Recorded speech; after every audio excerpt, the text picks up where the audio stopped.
Welcome back, everyone. Thank you for watching my previous TAS. I'm back, and thank you all for donating. That we reached the bonus. We just reached the bonus. How you say the threshold to unlock this second TAS for Saint Seiya. This is the second game that was released for the Famicom, and this is the game that I possessed as a child and I played night and day. I know this game inside out. This is a more like an proper RPG, if you can call it that. The mechanics of the game are pretty basic. There's no secrets to this game. It's just plain run and then fight and then run and then fight. But for the TAS, I think that it's quite interesting how we resolve the game. In this game, you have more choices. You can see here the screen I'm showing you. You can choose before you start each of the fight. Let's say, well, first of all, this game is called Ougon Densetsu Kanketsu Hen.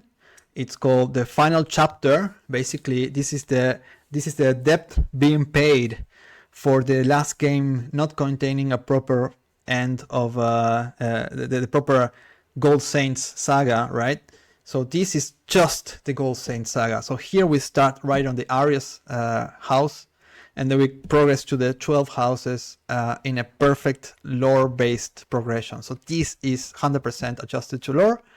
And with that in mind, this game allows you to kind of make your own adventure. Basically, you're not forced to use the same characters that appeared in the anime, right? Or the fights that appear in the anime. You can kind of choose who you want to pair against each Gold Saint with some restrictions. So, for example, with Hyuga gets freezed in the Aquarius house, you cannot use him for any other fights after that. So, the freedom this game gives you is each character has different stats. So, Seiya is kind of a more well-rounded fighter. During the running phase, he shoots projectiles and he can jump quite high and he can run quite okayish. Shiryu and Hyuga are super slow. Shiryu can shoot very far, Hyuga can shoot super short, and Shun is the fastest of them all. So since we want to do a speedrun here, we're going to use Shun for the most time possible, adjusted to the that some fights need actually to use another characters to advance faster. So with that in mind, let's just play the game and we'll see what happens. So very quickly we jump into the first house of Aries, and you will see it's quite spammy. I keep using Shun's chain to attack, and then we talk to Mu. Here we don't fight, of course. The only thing we do is 1 second, it's too noisy. The only thing we do is talk to him. Basically, we are skeptic about his intentions, but then he repairs our armors and wishes us good luck. And then on our way we go. So basically, after this part of the game, all of our characters get 100 HP and Cosmo increase of the max Cosmo, and you can see there. But of course, we don't fill that up. We just go straight ahead. And here is the first skip. So if you overflow the screen position, you can change the second byte of the position, and therefore you go straight to the last part of the stage. So that's quite quick. And then we fight Taurus, Aldebaran, but we fight him with Seiya, which is the character that will give us the most bonus. So the pattern is as follows. We use Shun to run to the Saint, and then we fight with the correct character as much as possible.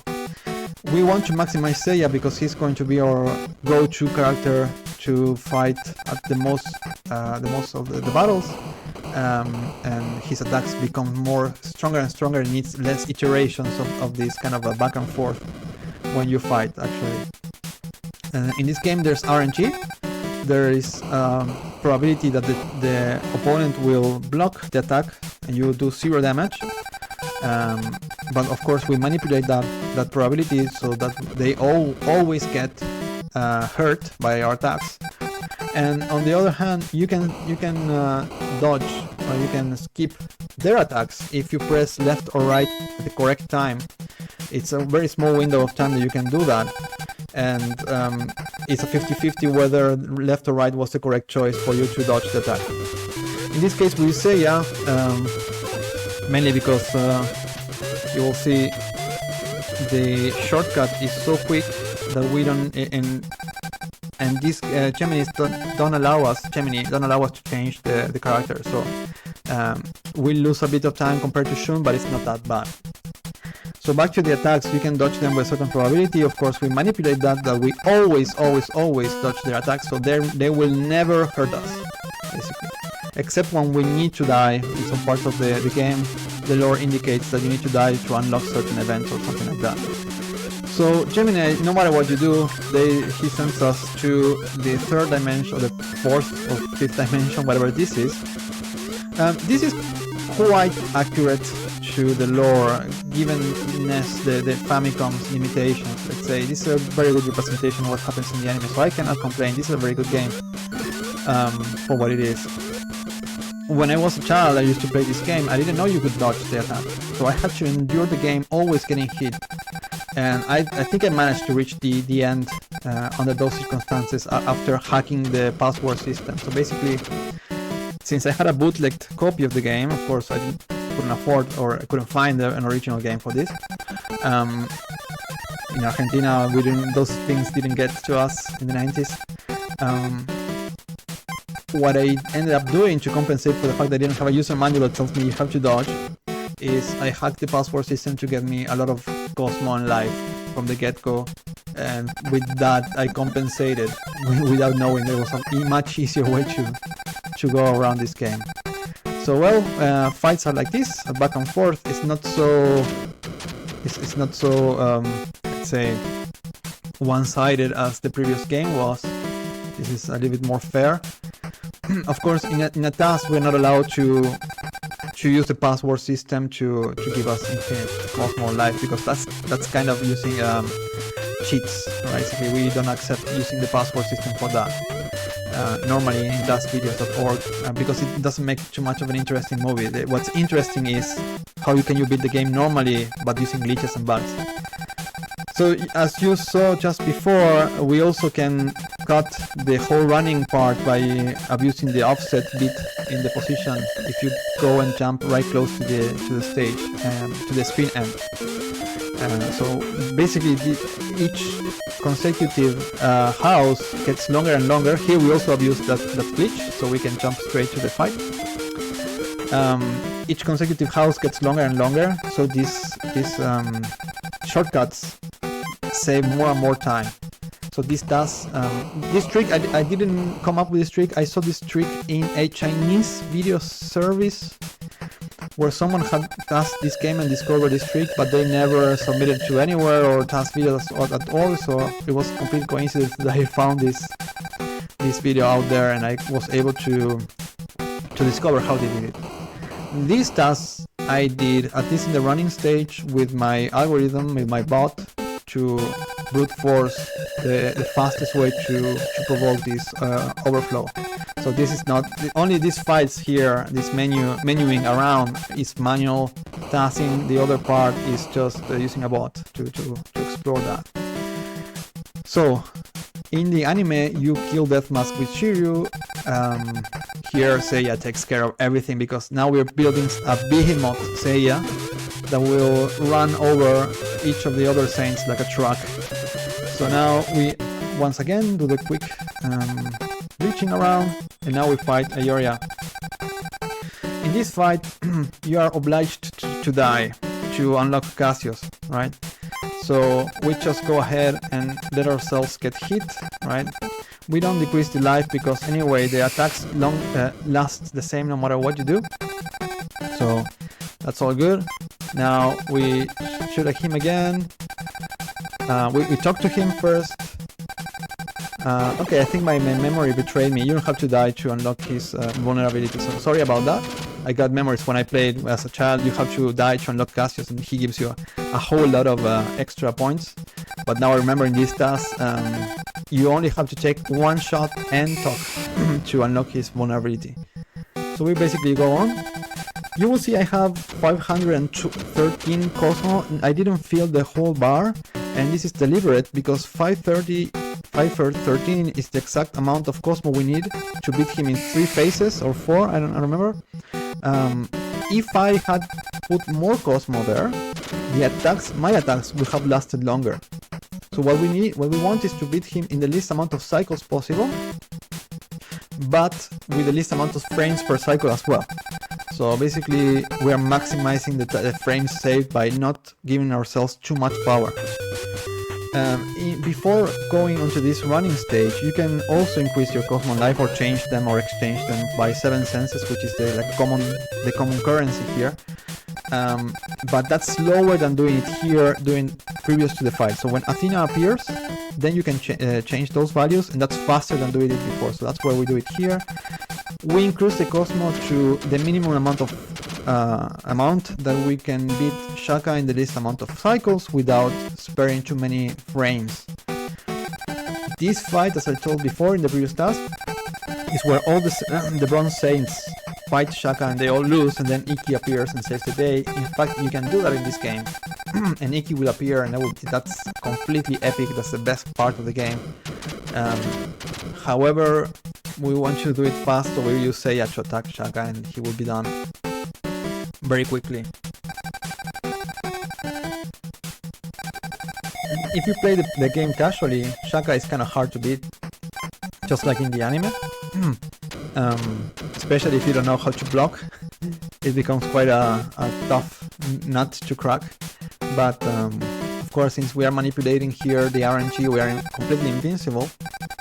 He's not gonna touch us, and he's completely vulnerable, so that's kind of a thing with this game.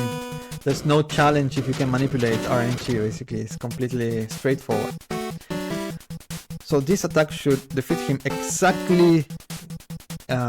Its exact power should for him to reach 0, right? If I had used one less Cosmo, he would have survived with 1 HP. So here we have to use Shiryu, because this is the Libra house, and we need to, well, we perform the trick again here, and we need to use Shiryu to unlock Hyoga. If you use any other character, this guy will look disappointed, because Shiryu wasn't there, and he would bring you back to the menu. And you have to select the sword like in the anime. Basically, you have to watch the anime before playing this game to know exactly what to do in terms of lore, because if you follow the lore, you get a lot of bonuses and power-ups. But that's not the fastest way to beat this game, so here we are breaking the lore. This is Scorpio Milo, and here we're going to max a little bit out our Cosmo to beat him as fast as possible. Right, here we need to max out, and there he goes. First attack is free, so this fight, I would say, is the least lore-y of all of them. It's just a straightforward fight. That's a shame, because he is my favorite character of all Saint Seiya, and he doesn't get quite much of a story here. In the anime, he fights Hyoga, he gets impressed by Hyoga, but nothing very much relevant happens. The thing I like is that he survives this fight, basically almost untouched in the anime. So that's pretty cool, being my favorite character. I would have liked for him to die or be completely humiliated.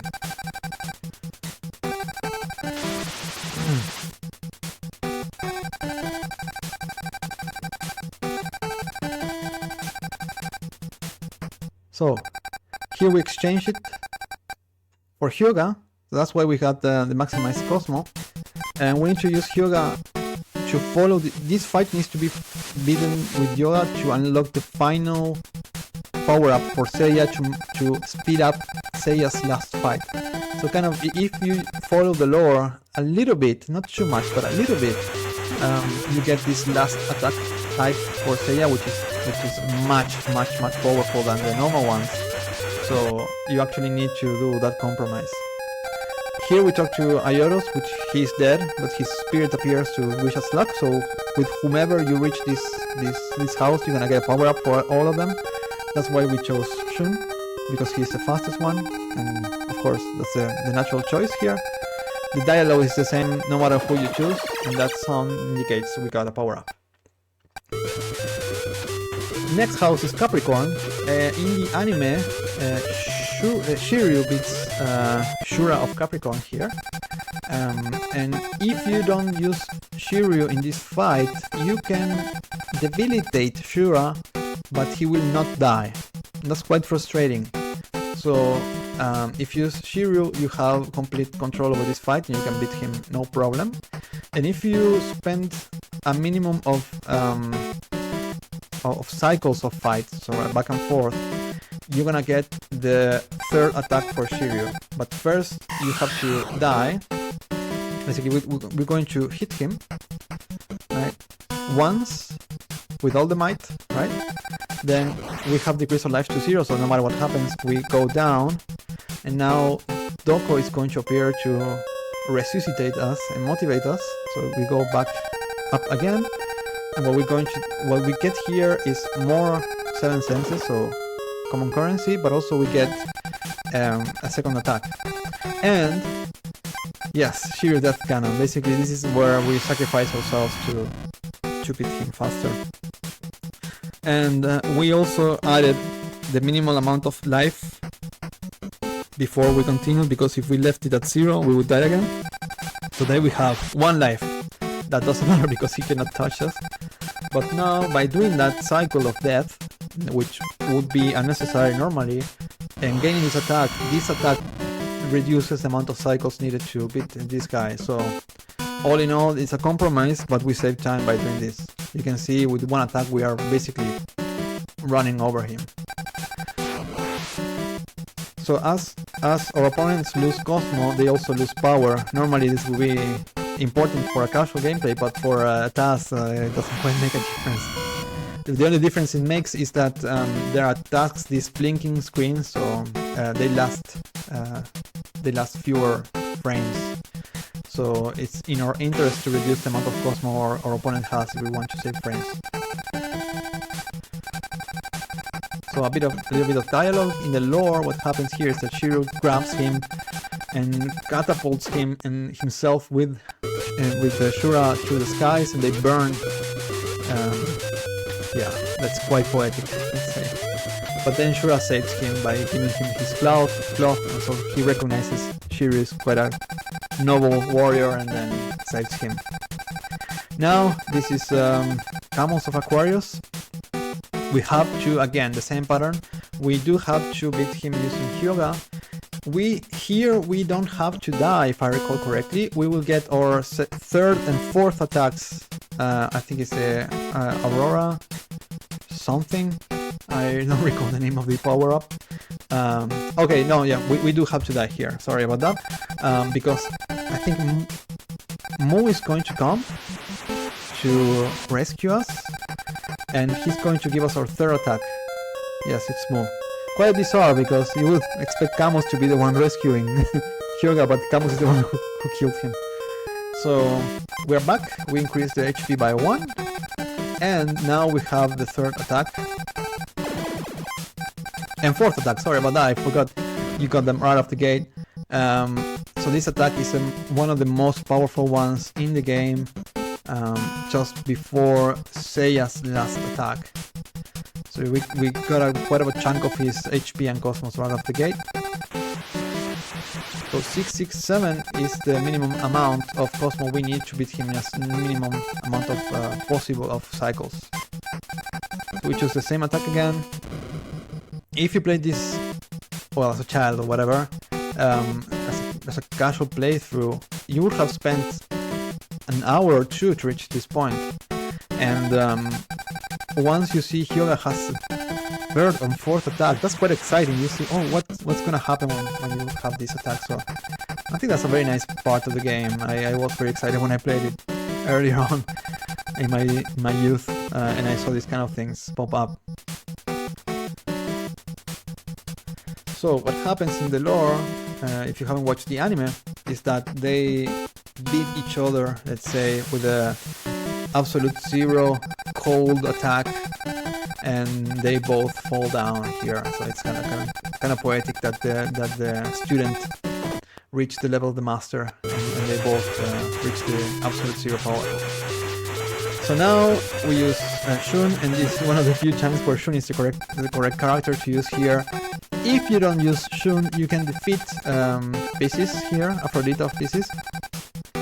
However, if for example you use Seiya to beat Aphrodite, the path of roses that continue before the Pope, the end boss, will be populated with roses, and you will die, and you will not reach Marin, which saves you. So you better use Shun here to defeat Aphrodite. But also, you have to defeat it with Shun, but you have to defeat it with the special attacks. If you use the normal attacks, you also don't get it. So this is quite cryptic for a child that doesn't read Japanese, hasn't read the user manual, and doesn't suspect that you have to wait a couple cycles before you defeat him. What I would do back in the days is soften him up with Seiya, which was my most powerful character, and then change the character to Shun to defeat him with the last attacks. But then that doesn't work. You have to start the fight with Shun and get this third attack, which look like a swarm of locusts, but it's kind of like a stream. At this point in the anime, Shun has no more armor, it was destroyed, and so he sends some kind of stream or winds, let's say, that affect the opponent. So this should be the last attack, or is it not? Should be right there. Yes, this is the last attack. By using this, he's a goner, but before we defeat him, he sends us a white rose that gets stuck in our hearts and sucking our blood, and he dies. We both die. So by the end of the 12 houses, only Seiya remains alive. This stage removes a bit of life out of us for each passing second, but it's not a problem because we can just skip the whole thing and meet Marin at the end. Right? That's why I can afford having a little life left there. Marin will instruct us to destroy the roses using an attack. So we get rid of them, just like that. And as soon as they are gone, we can advance to the final boss, which is the Saga of Gemini. You see, we have accrued quite a bunch of 7 senses because we haven't used them at all. Normally you are saving them for the end, but since we haven't needed to recover for anything, it's all good. Here we proceed in the same fashion. First we have to die. We cannot even scratch him if we don't die first. He's completely maxed out, he's a beast, but this is a good saga, this is a good part of Gemini, so he's kind of repentant of his sins. But as soon as you attack him and you start talking to him, he's getting bad and bad. So at some point he gets cocky and then changes hair color. This doesn't happen in the anime. And he's bad now, so he's the other side of Gemini. And he reveals himself to be the Gemini warrior. And now he's susceptible to attacks. No, he's not. Sorry, Iki has to come before. So now we have to attack him for him to attack us. Right? And since we have 0 life, we just take it like a champ. So basically what happened there is that we skipped the attack. So no frames were lost in us losing life. But since we have 0 life, we fall down anyway. So Iki comes to save the day. So we save quite a bunch of frames there by kind of taking our lives down by our own, basically. So Iki will try to do what he can. He's much weaker. That's where we unlocked the vulnerability for Saga. So we attack him with the power-up that decreases Cosmo as much as possible. Right? The other attack decreases life more than Cosmo, but as established before, the least Cosmo our opponent has, the better. He just breaks us down. There's no chance for Iki to survive this. Which is really good because we don't want another cycle, right? We just want to fall down and that's it. So he sends us to another dimension and bye-bye Iki. When Iki goes down, then Seiya had time to recover, and then we can fight him again after updating our stats. So first we get a bunch of 7 senses we absolutely do not need at all. So it's kind of wasted frames here. Anyway, if you're playing this casually, this part where you get the 7 senses is such a relief because you are running so low. But in this case, you can see we have plenty. So now Seiya is back, and we have done our homework to fight the right fights, such that now we have access to... Well, first we recover 1 life, because we need that, and now we have access to the second attack for Seiya, which is Rolling Thunder something. No, this is still the normal one. We are still to unlock this the second attack, the third attack. So he attacks us now, but we skip. So we have to calculate all these factors, which attacks unlock when, and as a result, which how many cycles we needed and how much Cosmo we needed to achieve this in this amount of cycles. So a lot of calculation came into this to achieve and to beat the boss in this amount of cycles, but also with this amount of Cosmo. So once again,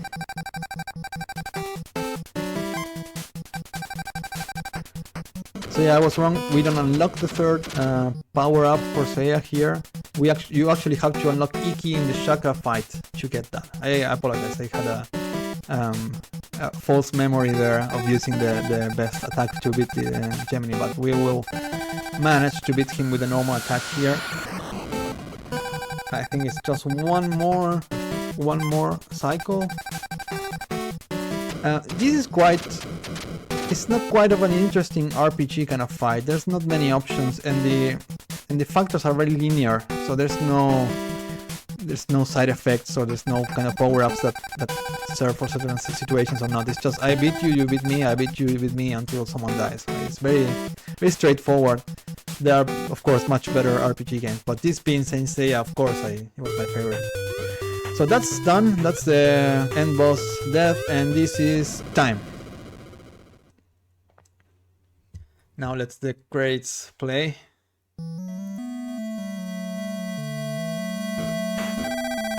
And that's it. Thank you all for watching. Thank you for donating and making this possible. You had a Saint Seiya overload today, and I really want to thank you all that were watching. Everyone organizing this. Many thanks. DBK-san, thank you so much for reaching out to me and asking me if I wanted to do this. It was completely unexpected, but it was such a nice thing for you to do, and I was so happy to do this today. I'm very passionate about my TASes, my work, and I can of course explain each one of them in the detail I've been explaining them today. So yeah, this being my favorite anime, of course I would do it. How could I not? So yeah, well, thank you all so very much.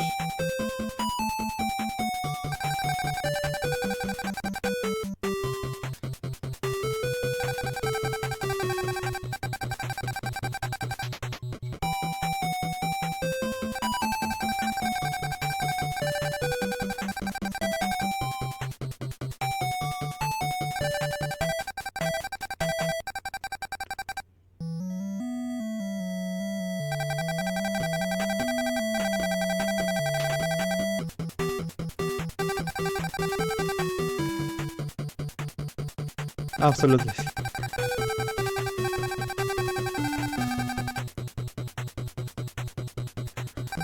Yes, visit me in tasvideo.org. I'm gonna put the link here in the chat.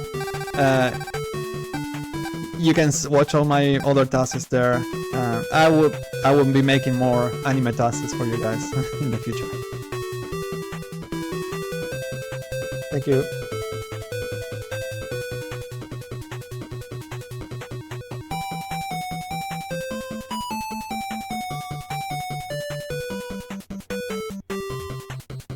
See you. Ciao, ciao.